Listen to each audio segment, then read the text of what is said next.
We have been practicing this system of meditation, and the present talk that is given is to talk about Pranahuti aided meditation, which we practice. So there will be many of you for whom this may appear not necessary. Some of you may feel that it is necessary. New entrants may feel the need for it more. The people who have been practicing for some 10 years or 15 years, whatever it is, they may be feeling it, the talk to be something that is not necessary. But if you take into consideration our point of view, namely, we are trying to put the facts in a systematic manner, and we request that you present this system whenever somebody asks you about what is it that you do, what is your meditation, that you would cover all these aspects. When we don't do it and then introduce people without telling the implications of the system, the details of the system, we have been finding it very difficult later with the aspirant. Some problems where it is had he been given earlier some information on this, perhaps the labs would not have been there. So from the routine methods, we are trying to arrive at a method by which we can systematically present. In that effort, the Institute is developing some transparency, some slides. Last year also we came forward with about 60 slides or so. Then some people said that we should be in a position to tell about the entire system within a day. So we are going through various exercises. One of that was one topic we thought finally was we will have a talk on Pranahuti aided meditation, which would cover the whole subject in a nutshell. So I seek your indulgence and then also request you to make necessary points which you think were not covered or which you think have been stated more than what is necessary, so that we can improve on the quality of our presentation. The system of Pranahuti aided meditation consists of two parts. One is the practicant's role and another is the master's support. In no other system that we are aware of, we have this direct support of another person in the meditation. They give perhaps a mantra or they tell a particular method of doing it, and then the role of the supporter or the master ends there. The guru-disciple relationship continues for a long time, perhaps for a lifetime for that person, but still it's only an occasional meet, and no discussion whatsoever is generally held on the spiritual aspect of the life, except the external behavioral aspect. Nobody talks about the internal things. There are some who had developed certain intimacy with the gurus and perhaps also knew certain elementary aspects of sadhana, but beyond that they said, Guru is God, he will guide you through. We also believe that Guru is God only and nobody else. But at the same time we say that we get the assistance of another person, a brother or a sister, in our sadhana because of his level of approach. A person who moves on in his yatra to the level of a Brahmana, that is when he is not confined to his pindadesh or selfish interest, and he moves on to the level of the Parahita. Parahita actually means trying to do good to others all the time.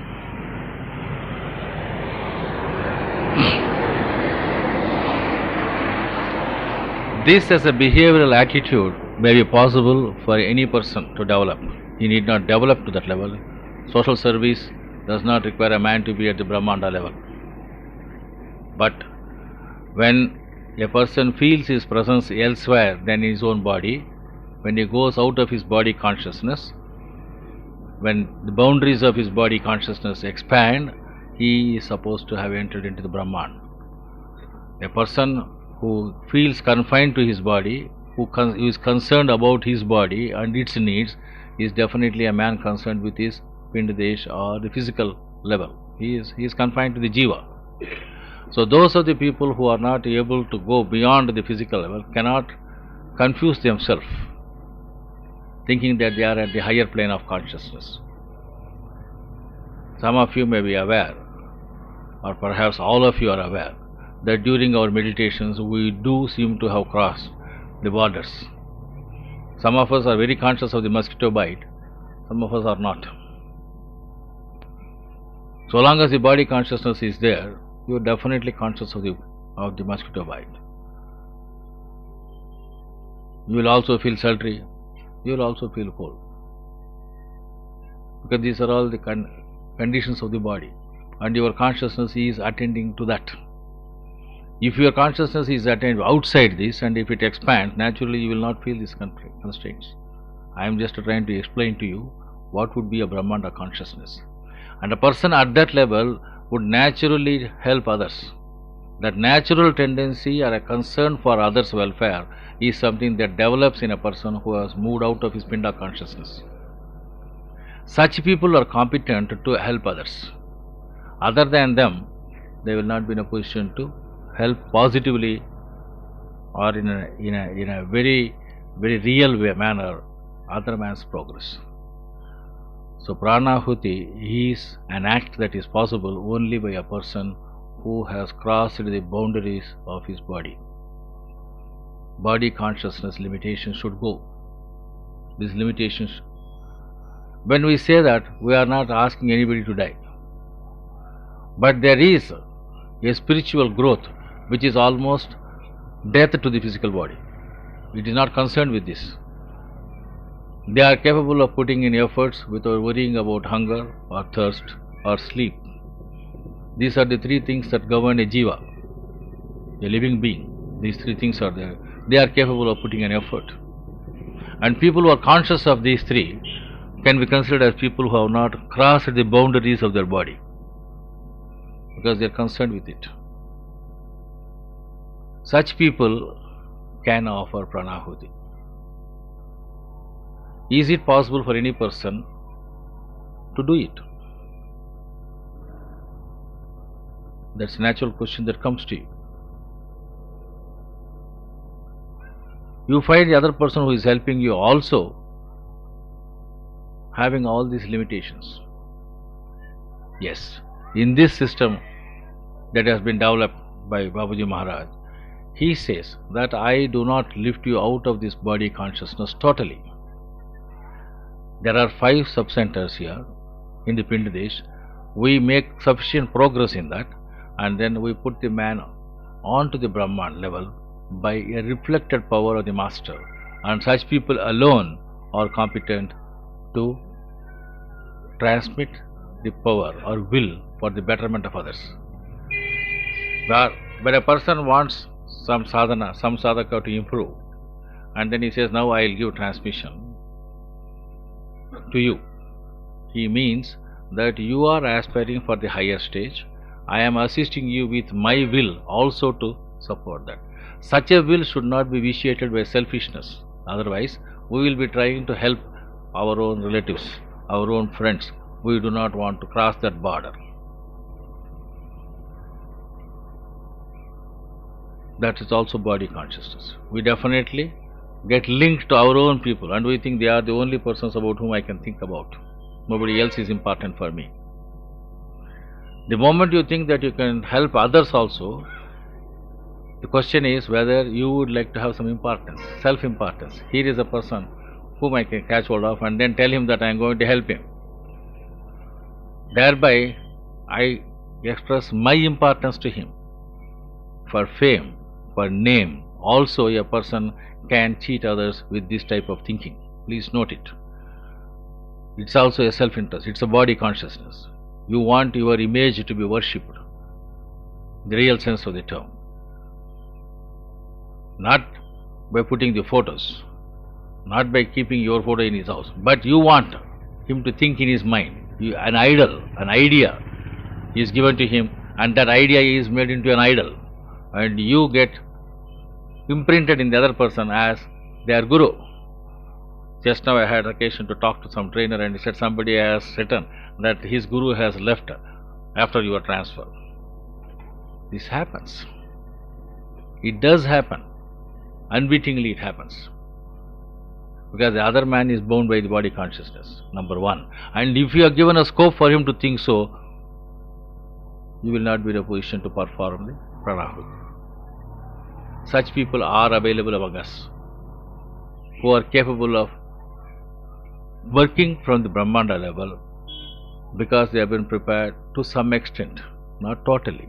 So you will see blemishes in them, but don't concentrate on the blemishes of the person.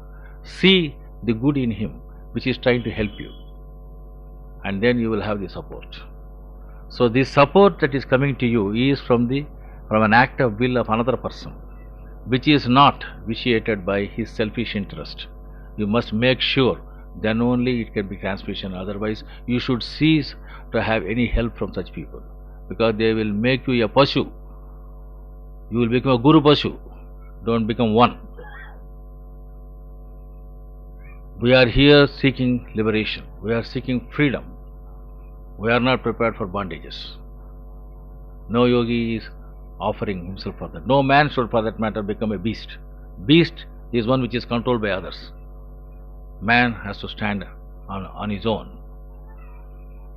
We have to go out of this lower level of consciousness to the higher. There is an animal in us, there is a man in us. We must move on to the higher stage. For that we are going to take the support of another person. And that person should be one who is established above his body. He is a person who has got the Indriya Nigraha, as Babuji puts it. A person who has control over his sense organs. That means body, as far as we know, is nothing but a structure that is governed by the sense organs. And you have got to be a person who is above that. See whether he is above that or not first. Then only you take assistance from him. Other people are not competent. Now the question is, I am not asking you to evaluate the trainers anywhere. I am asking you to make a decision for yourself, whether we are capable of getting assistance from somebody, whether you are prepared to yield, number one question. And second question is whether the other person is capable of helping you. Here we can assure you, with the help of the great master who has permitted people to work, you can get assistance, and it is for you to feel. Many of us feel, some people do not feel. Whatever it is, support is required. We will be talking about Pranahuti later. These two aspects are there. One is Pranahuti. You should know that you should take. When do you get this? When do you get this? Pranahuti, when do you get? You don't get it from the heavens. You don't get it from a stone. You don't get it from a tree. You get it from another person who exercises his will for your betterment. Pranahuti is an act of will. Let this be clear. That will is not vitiated by selfish interest, is what I tried to make in the beginning. In such a case, what is that will? That will gets the support of the divine. When you are having your own selfish interest, naturally it doesn't get the support of the divine. That is why some of our trainers must have had, they have told me also, they have worked on somebody according to them, and they don't see anything of an improvement in the other person, and they tell me, sir, this is what it is.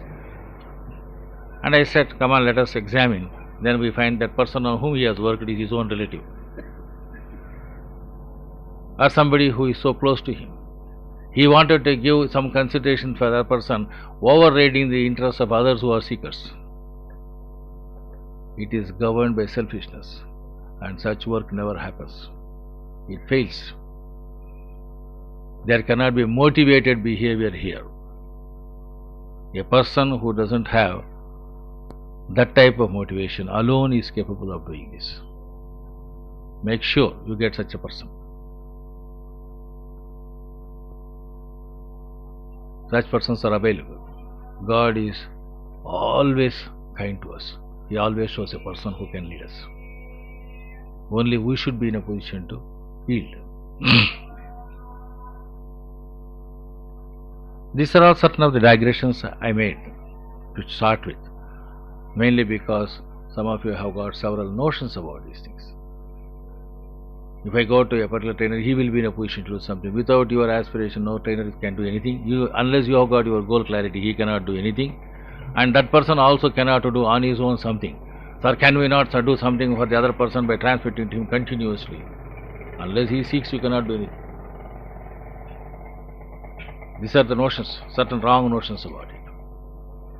Can we not do something, sir? You are a person who is capable of doing anything. Why not you do something for it? Nobody can do that. Unless the person also wants such an improvement, you cannot bring an improvement.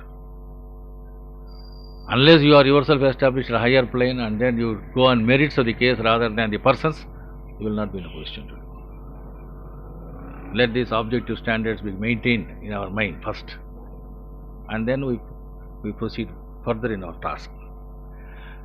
The meditation starts the practice of abhyas after getting introduced, we said.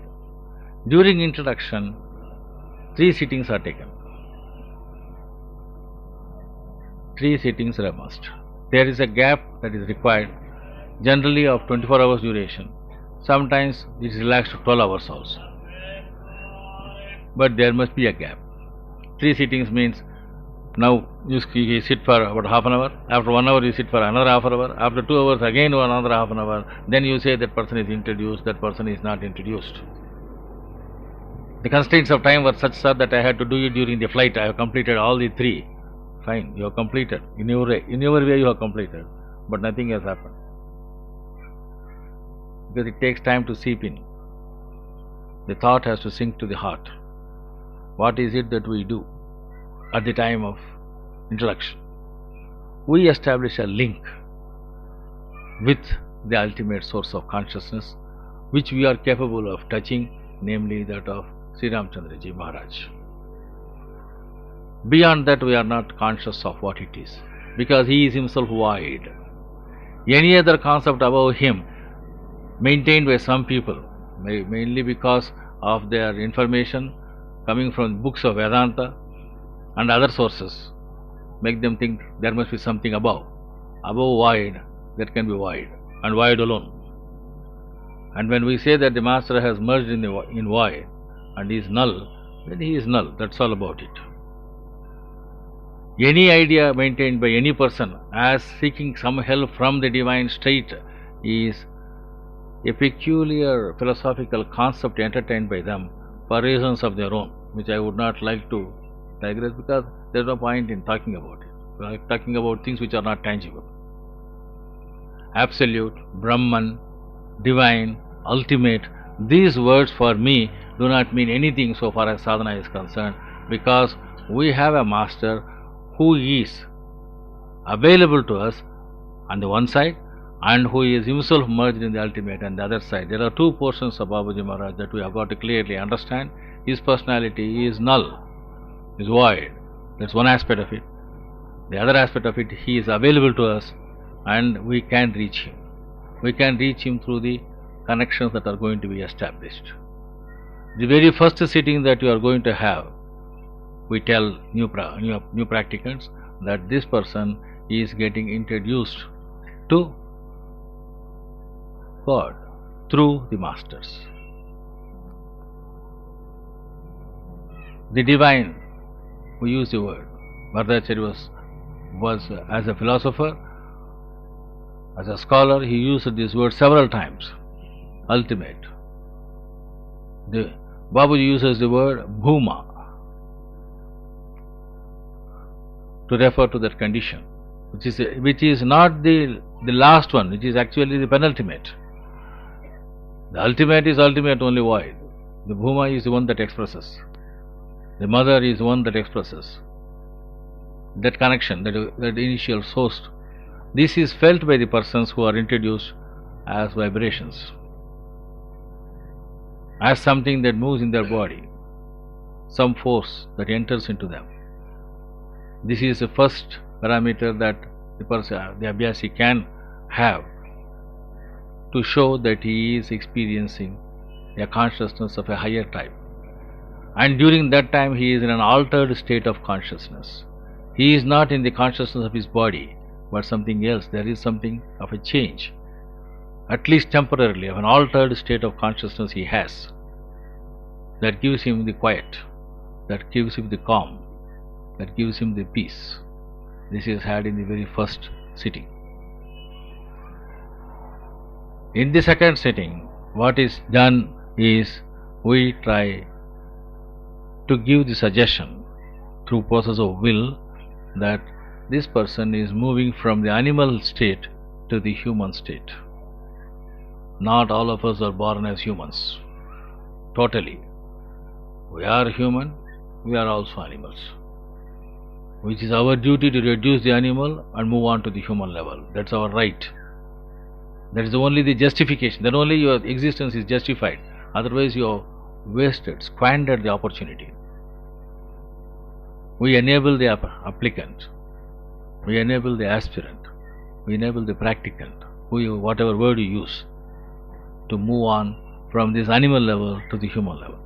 When we say animal level, we say that I am a person who is governed by the instincts of which enable the physiological system to survive. And the fundamental principle of life is trying to get the next generation, procreation. It has to. These are the things that govern us. Any animal does it. All animals eat, all animals drink, all animals procreate. Right. From this level, we have to move on to the human level. We cannot confine ourselves only to this level. And if you analyze yourself, you will understand that majority of our culture is devoted only for these two purposes. All your activities almost appear to be concerned only with these two levels. That is, we are not behaving as men, we are behaving as animals. The first transformation that Babuji wants, or any sane man would like, is to become man first. So the suggestion that is given, the will that is given is that you move on to the human plane. That he tries to live as much as possible at the human plane and as little as possible at the animal plane. At present the twist is the other way. We are asking people to live at the animal plane more and more, thanks to all the advertisements that we have got, and human level less and less. So there is a shift that we are asking. That shift that you have to aspire, the practicant has to aspire for that, and then the help of the trainer will be to will such a movement. Such a will can become real only when he has established himself in that level. Otherwise it is just fooling himself and fooling God, apart from fooling the others. Pranahuti is effective only from persons who are able to move out of this level of. That is why you will find different levels of transmission that is coming up. According to the level of the trainer, you will feel the intensity. Though the power is the same. The power is the same, the will of the master is the same, but the quality differs. Quality differs mainly because they have not established themselves at the appropriate level for that appropriate task. The third sitting, in the second sitting itself, what is done is we divert the flow towards Atma Chakra also to some extent, so that he understands his interdependency with God. Atma Chakra is on the other side, towards our right, in the chest, appropriate place, you know that, and it is explained. The flow has to move on. At present, man thinks that he is totally independent. He thinks, every animal thinks that it is independent. He doesn't understand interdependency. Interdependency is a concept that is understood only by the man. The animals do not have that capacity. So the moment you are established at the human level, you are also given the information that you are interdependent. You are dependent upon the divine. The divine is dependent upon you. There are two aspects here. Swaswarupa Jnana comes. That is, the real nature of man is to feel the dependency, and also to understand that the divine depends upon him to show its greatness. The manifestation, the beauty of manifestation, the work of God, that is this world and this universe. All of us are the work of God, and it is our duty to present it in the best form. You cannot present a bad picture of yourself without getting a bad name for your Creator. You will understand the importance of being perfect only when you know your Maker is perfect, and He is dependent upon you to show His greatness. If there is no world, if there are no men, there is no question of anybody talking about the greatness of God anywhere. It is our duty as expressions of the divine to show that the divine is great. In what respect? In the respect that in which He wants you to show. All of us are not given the same capacities. All of us are not born in the same way. In each one of us there is a perfection. We should move to our perfection and say, this is our perfection. If you try to imitate other person, then you are trying to be other than yourself, and therefore you fail. You try to be what you are. You express everything that is given to you by God without any inhibition as an offering to the divine, and then say, I have expressed you in the best form that is possible. That is the goal. That is the way in which we have to move. For that the suggestion is given here by the trainer, that this man is understanding the nature of his self. These are all the three dynamic aspects of our system, which is done at the individual sitting, at the introductory sittings itself.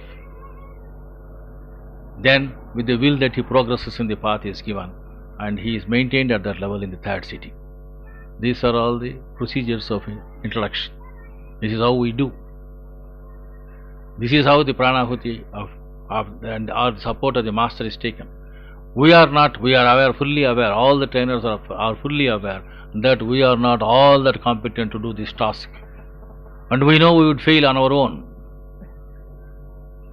But we have got the confidence that the Divine or the Master is supporting us in our work. It is He who is doing the whole thing.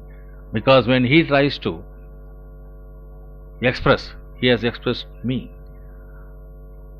He couldn't express Himself. God has no form. God has no mind. He cannot do anything. He is dependent upon us totally to show His greatness. On His own He cannot do it. Void, what can He do? Void is void. When God is void, what can He do?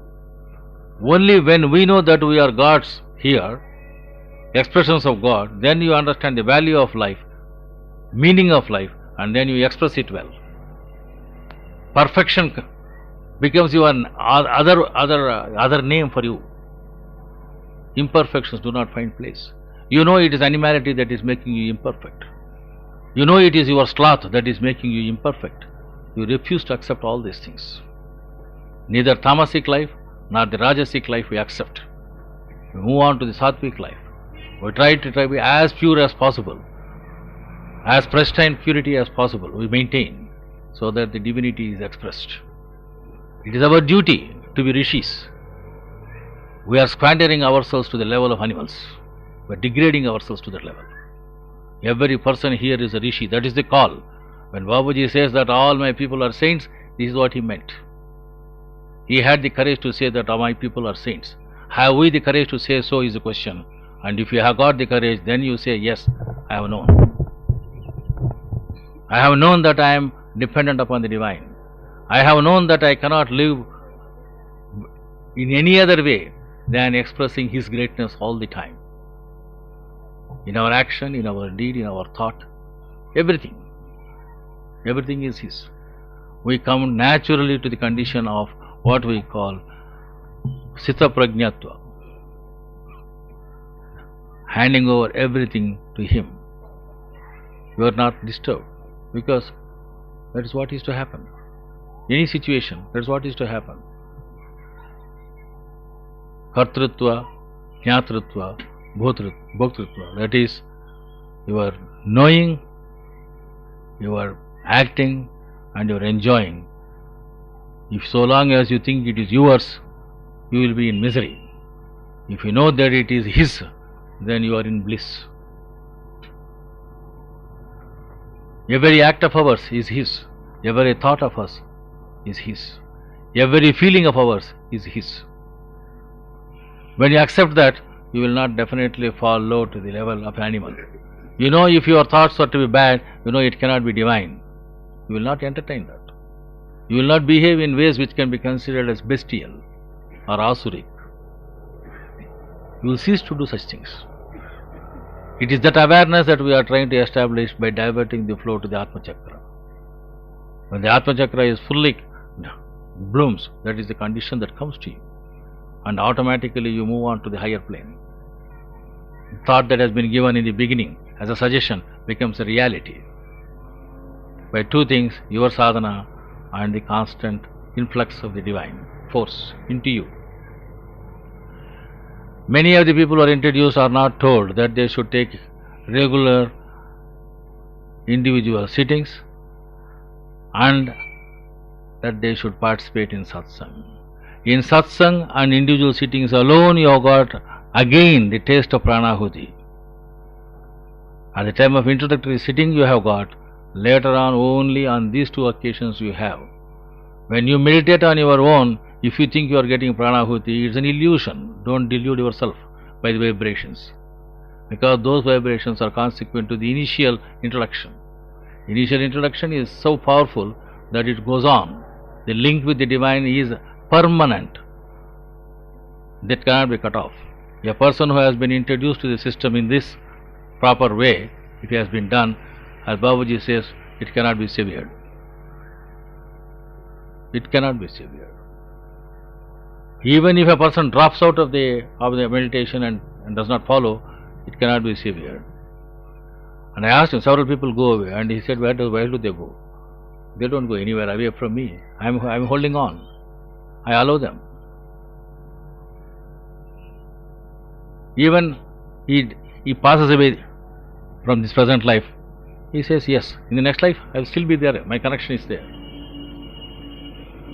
That is the value of the introduction here, if properly done. And I am sure every one of you have been properly introduced.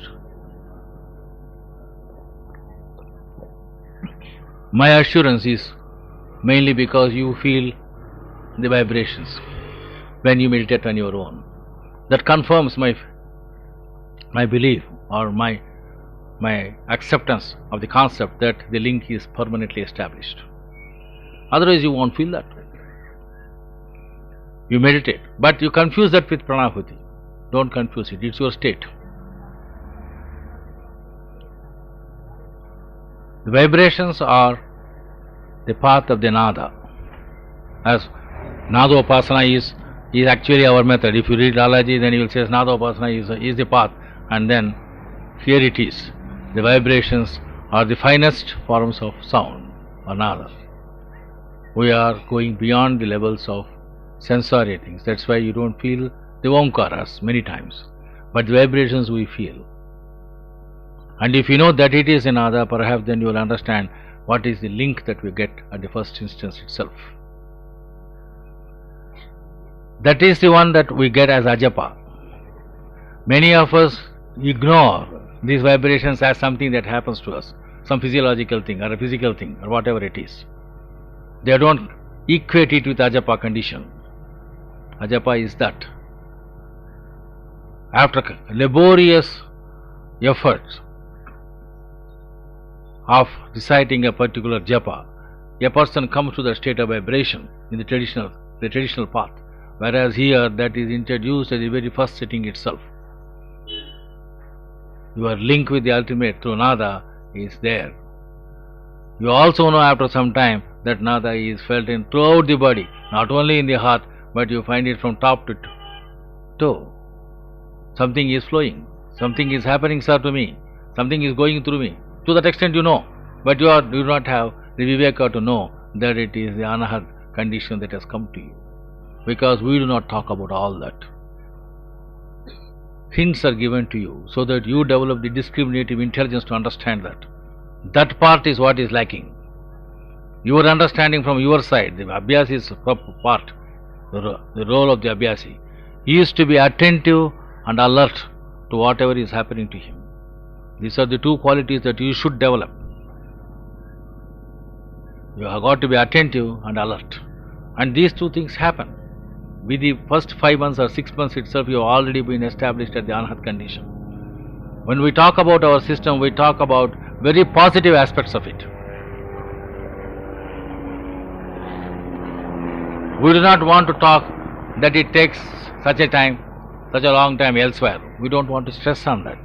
You feel it here early, is what we are trying to say. All that I am asking you to understand is that you feel so, and please be grateful for the influx of the divine, and more get tuned to that divinity which is supporting you, to that master who is working incessantly for our progress. Whether we are working for our progress or not, I am not sure of, but he is incessantly working for our progress. It is this point that we have got to appreciate, to know the role of Lalaji Maharaj here. It is he who could pray to the ultimate or the ultimate source of consciousness, saying that you better help these weak souls. You have to be more kind to them. You have got to yearn towards them. You have got to move towards them more and more. They are incapable of coming to you. They are weak souls. It is on behalf of all of us he prayed, and then he obtained that permission of the divine. He could make the divine yearn towards the circumference, as Babuji puts it. The center is now yearning towards the circumference. That exactly is the basis of our Pranahuti. From where to where are we getting this prana? Pranasya pranaha, as Vardachari puts it. Yes, it is the Pranasya pranaha alone that we are having in Pranahuti. It is the ultimate prana only we are having it. It is that center only that is yearning towards us. It has yielded to us. The question is, have we yielded to him? And we say with confidence, we are yielding to you, O Master. We yield to him occasionally, at certain moments. Most of our things we don't think we are the persons to do. We don't yield to him. We resist. Some difficulty comes, we try to resist it. We don't want to accept it. We would like to alter the external situation. Babuji says, don't alter the external situation. You can't do that. Modify yourself, internal situation. Change your attitude. There will be a talk on attitudes later. You have to change the attitude. You have to yield to the divine. So this portion of the practicant's role and that Pranahuti from the other side is what enables us to progress faster here.